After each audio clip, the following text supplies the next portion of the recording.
একটু খেয়াল করে শুনেন। এই ফুলিয়াপা, কেমন আছো? আরে আদিব ভাইজান, আমি ভালো আছি, আপনি ভালো আছেন? ভালোই আছি। দেখো কারে নিয়ে আসছি। কে ভাইজান? ভাবি? হ্যাঁ, তোমাদের ভাবি। তোমার হাতের স্পেশাল চা খাওয়ানোর জন্য নিয়ে আস। আমার অফিস থেকে ফোন আসছে, আমি একটু কথা বলে আসি। জি। বসো।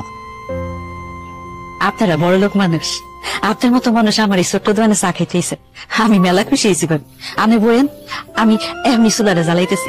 মহিলা মানুষ হয়ে কেন চা বিক্রি করছেন? আপনার হাজবেন্ড কি? আছে ভাবি, অসুস্থ, আগে রিক্সা চালাইতো, একটা অ্যাক্সিডেন্ট কইরা প্যারালাইজিয়া বিছনায় পড়ে রইছে, কিছুই করতে পারে না।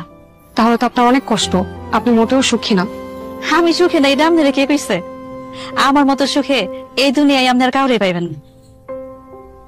সৎভাবে কামাই করি, হালাল ভাবে উপার্জন করি ভাবি, বেশ্যাগিরি করি না, চুরি বাটপারিও করি না, পর বেড়াগুলোকে ঢলাঢলিও করি না, নিজে কষ্ট করে কামাই করি, সেই টাকা দিয়া জামার চিকিৎসা করি, আবার বুড়া শাশুড়িরও পালতেছি, আমার দুইটা পোলামাইয়া আছে, এগুলার স্কুলে পড়ালেখা করাইতেছি ভাবি। এক জীবনে আর কি লাগে কন? এর থেকে সুখের জীবন আর কারো হয়? সারাদিন দোয়ানে খাটাখাটি করানোর পরে যখন ঘরে যাই ভাবি, ওনার চেহারাটা দেখার পরে আমার সব কষ্ট দূর হয়ে যায়। প্যারালাইজড হাজবেন্ডের মুখ দেখে আপনার সব কষ্ট দুঃখ দূর হয়ে যায়? যাইবো না কেন? উনি তো আমার সুখ, আমার শান্তি। উনি যখন ভালো আছিল, আমার এই সুখের এখন লেগে দিনটা কত কষ্ট করছে। রিক্সা চালাইয়া 2 বেলা খাওয়াইলো, ভালোবাসার কোনো কমতি আসিল না, সুখেরও কমতি আসিল না। স্বামী তারা হইছে হইলা আমি তারে দেখে অসুখে থাকবো, সেটা তো হইতে পারে না। আরো কি জানেন ভাবি, পোলা মাইয়া দুইটা যখন স্কুল থেকে ফিরে আইয়া মা কইয়া জড়াই ধরে, আমার সব কষ্ট দূর হইয়া যায়।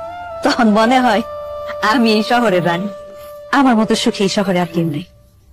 আমার ঘরে টাকা পয়সার অভাব থাকতে পারে, কিন্তু সুখের কোনো অভাব নেই ভাবি। আল্লাহর রহমতে আপনাকে ধোয়াই মেলা সুখী আছি, আল্লাহ ভালো রাখছে।